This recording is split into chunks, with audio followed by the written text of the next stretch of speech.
For this XpoNorth digital short, I am so crazy excited to introduce Beth and Ben Please of the Bookshop Band.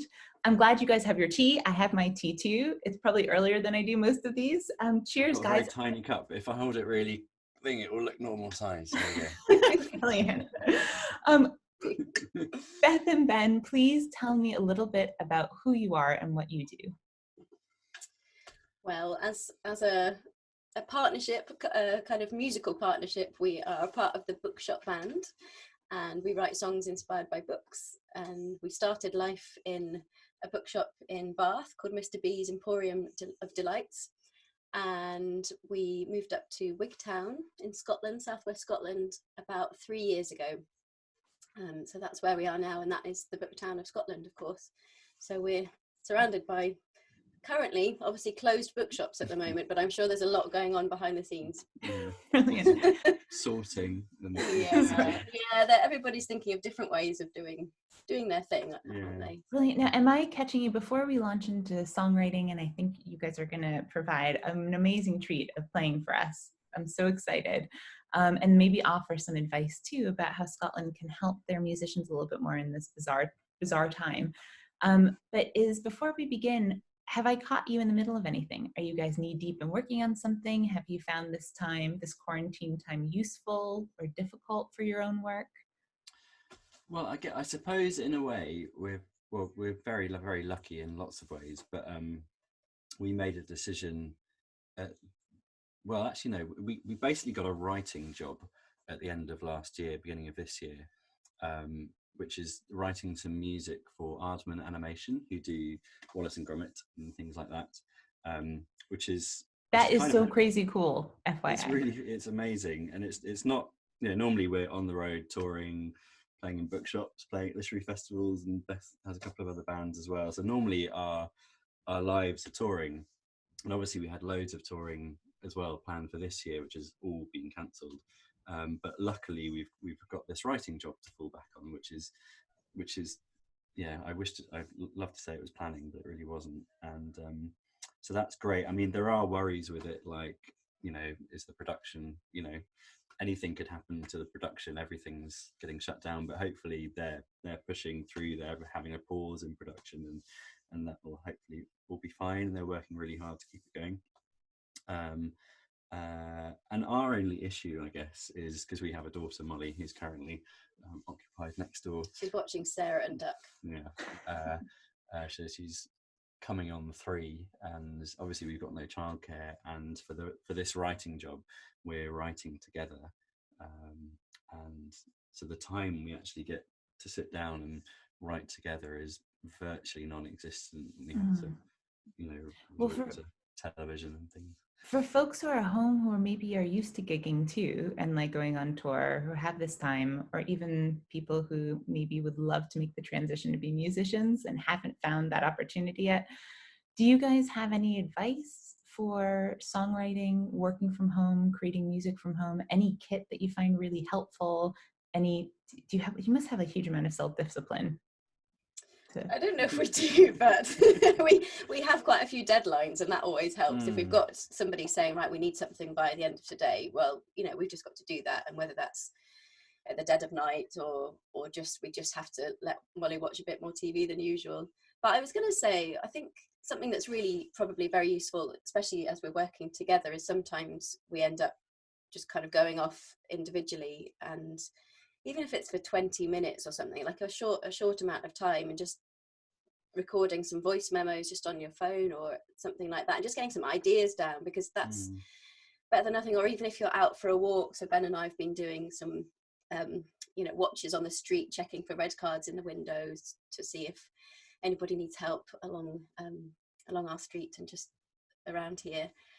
And even if you're out walking and doing your daily exercise, just maybe having a phone on you, like Ben the other day just managed to record an idea as he was out and about. Or I don't know, even if it's listening to some bird song. I recorded some bird song yesterday, thinking might be really nice for something. And so I think just taking whatever you can in your surroundings is maybe really good. And we work really well to deadline. So even if it's telling your partner or somebody else that's in your house, or even I've started doing this 1 hour song club, and I started this before quarantine, the lockdown, having a group of friends online and just saying once a week or even once a month, take an hour and make sure you make that time for yourself to write a song. And it doesn't even matter what it's like, or it doesn't have to be a song, it could be an instrumental, or anything.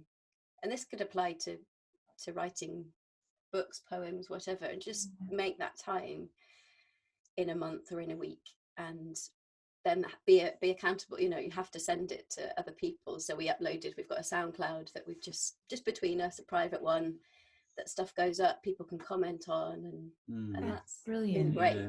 Yeah, putting that deadline outside of yourself, and valuing, you know, not worrying about what you haven't got a whole day or whatever, but just using what you've got to for at home recording. Is there a tool that you use or a piece of kit that you can't live without, that you're like, yeah, if you're going to do it, this would be the one thing I get?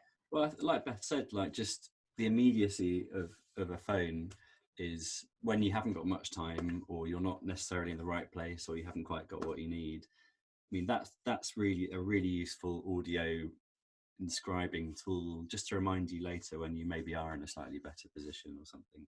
That's great. I mean, obviously, if you're recording to try and put it up on YouTube, then, you know, you can buy a microphone, and that, you know, a microphone is much better than a computer speaker. But then, you know, a computer speaker's probably better than a computer microphone's probably better than a phone microphone. So, like, you know, whatever, really. I mean, just doing it, I think, is the most important thing.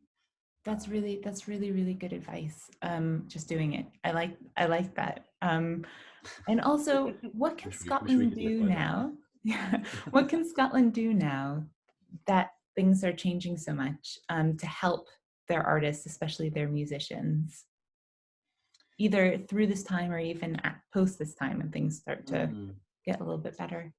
Well, I haven't looked at it properly, but someone mentioned, and I just quickly looked at the Creative Scotland's. They've got like a sustaining your creative practice grant that they've just literally put up, which I haven't read it properly, but sounds like a really good thing, because I guess what everyone is going through is that their active way of doing what they do, especially as a touring musician, is like kaput right now, and so it's about sustaining, it's about developing, it's about not giving up, it's about finding other ways in which you can adapting as well, and so this fund that they've set up, from the title, sounds like just the sort of thing that people might be looking for. Yeah, and I think maybe it's about connecting people as well, because if you're feeling really like you're on your own, like, you know, even here in Wigtown, we can feel like maybe we're not surrounded by loads and loads of musicians, but if you feel connected to a wider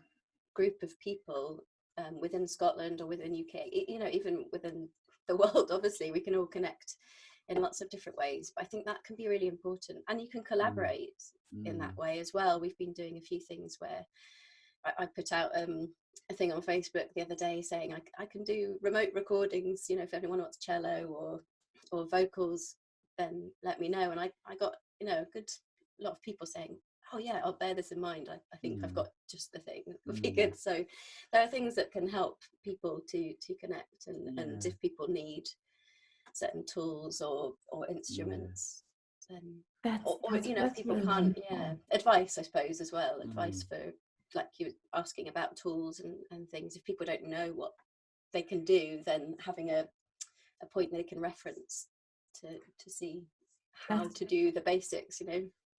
Well, funny you mentioned that. I think XpoNorth's working on a couple of things that speak to what you're doing, what you think the needs are. So there's going to be a virtual pinboard where you can say, like, I have this song, does anyone want to make a music video with that kind of thing? Nice. And then we're trying to do creating a series of how-tos for people like the layman like me who might want to get into it a little bit, and maybe make them picture friendly for people like me too who are not so great with instructions.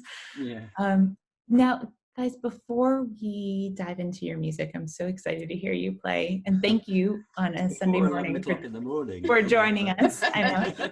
Can you tell me a little bit about your music and maybe the particular song we're going to hear? So we're the Bookshop Band, and all our songs are inspired by books in one way or another, and most of it comes through a collaboration we have, like Beth said, with this bookshop in Bath called Mr. B's Emporium of Reading Delights. And so we read a book, write a couple of songs inspired by that book, and then generally play them back to the author. And we've been doing that for about 10 years now, and we've recorded like 13 albums in our home studio in various places. And we've just come back from an American tour, well, this time last year, and we're just about to release, I've got it down here, so we've got this album called Live in America. Yes, oh god, it's beautiful. So it's made, but we had planned to release it with a big tour, but obviously that's not going to happen. So we're just in the process of trying to think now, like, how are we going to release this? Because it'd be really nice to release it now, because it's like, everyone can't get out to go and see live music. So releasing a live album in a bookshop with all that ambience and stuff feels like that might be a nice thing to do, but we just need to get our heads around how to do that, really. Yeah, because people are releasing stuff, and I think sometimes, well, we've been listening to quite a bit of radio, and that's just, it's quite a lifeline, really. And that's, for a lot of people, their only kind of connection to the outside world. So if there's new music coming in, maybe that's not the place we send it to, but I think, anything that's coming in that can make you think outside where you are is probably. So is this song from that album? Yeah, we're going to do, so the book that this song is from is called Glow by Ned Bowman. He's a young British author, and it's like a crime thriller set in the real world, except there are these sort of weird foxes that occasionally pop up in the narrative, like when the main character is talking to somebody on the top of a double-decker night bus going home, it's referenced that sat behind him is a fox looking out of the window, and then it just goes back to this conversation, but you're thinking as the reader, that's really strange, what's going on, and you're never really told what these foxes are doing and why no one really notices them.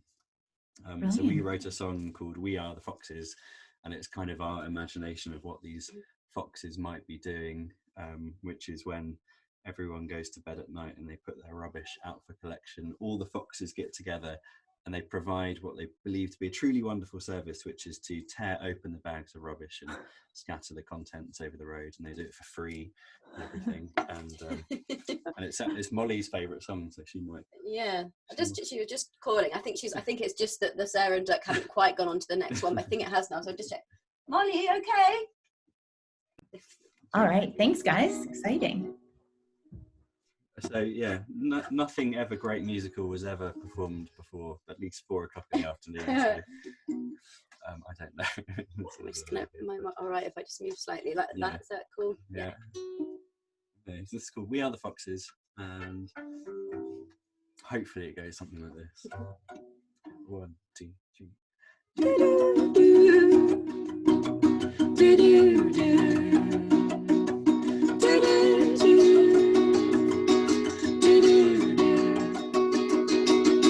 We are the foxes working around the town. We are the foxes working for you. Bring out your boxes before you settle down. We are the foxes working for you.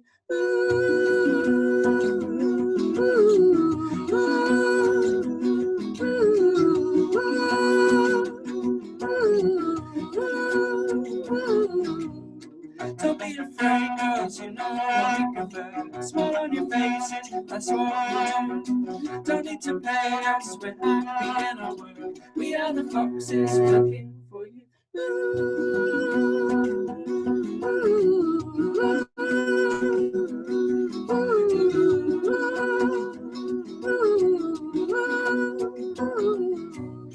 Running rings round corners, more round foxes in a big rush, jumping on a light bus. City lights glow like a light show, keeping strange hours, smelling all the flowers.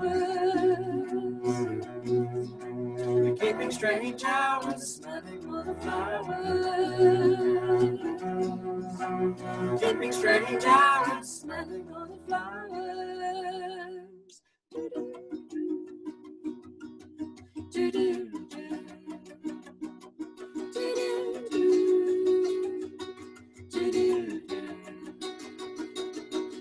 in the morning when all our work is done, shifts are changing, you'll be up soon. Will you coming? Then we'll be on our way.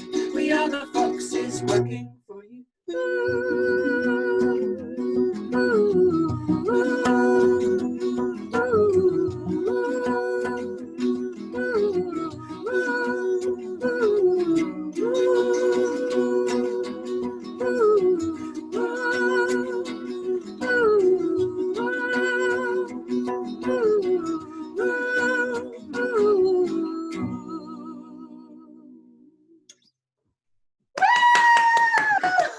That is the Bookshop Band doing We Are the Foxes. Guys, thank you so much for joining. Yeah, it was so nice to have an audience as well. We've done a couple of online gigs with no audience, and it's so nice to have you so we can see you.